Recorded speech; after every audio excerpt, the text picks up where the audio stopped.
Благодарам председателе, благодарам на репликата колешке Лазаревска. Нема да одземам многу време, ќе бидам краток. Прво, јас не ви читав паушални бројки дека нема цели ефекти затоа што мене така ми текнало, туку тоа го вика Државниот завод за ревизија во однос на вашите пакет мерки во поглед на пандемијата од COVID-19. Понатака, просечниот, откако сте вие на власт, просечната реализација на капиталните расходи изнесува околу 65%. Зборувавте за образованието и нема да ви зборувам со бројки, туку ќе ви зборувам и со факти. Зградата на ФФК и Финки, каде што треба да учат над 3000 студенти, како што ви оставивме во 2017 година, се наоѓа уште во иста положба. Уште ја немате завршена и немате возможност од ведни услови за студентите да учат во добри услови. Студентскиот град, кој што го ветивте, со модерни архитектонски решенија, со фитнес центри, сали и библиотеки, остана само на празните листови во вашата програма. Значи, вие лажете и тоа не го реализиравте. Зборувате, читавте ставки за изградба и реконструкција на студентски домови, за изградба и реконструкција на училишта, да ве потсетам дека вие два пати со ребалансот истите средства кои ги предвидувавте со буџетот во 2021 година, истите ги кратевте. И потоа викате имаме ние 98% реализација. Ви се молам, научно-истражувачка дејност 0,1% од буџетот. Па вие за оваа година немате набавено, учениците немаат книги и учебници на училиште, ние зборуваме дека вие ќе завршите зграда на факултет или дека ќе завршите студентски град или дека ќе поставите фотоволтаици на студентските домови за кредит кој што сте го земали и ви е одобрен и не знаете да го реализирате.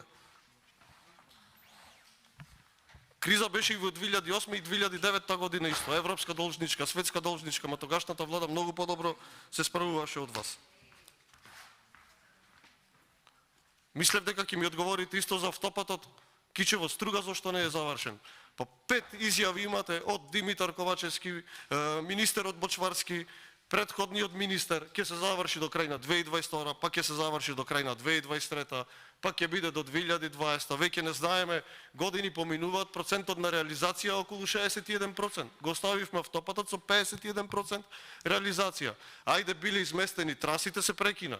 Потоа да видиме дека се гради по истата траса, никаде не е изместена трасата. Се позаимивте уште дупло за автопатот, за 9 клучки, ни една клучка немате завршено.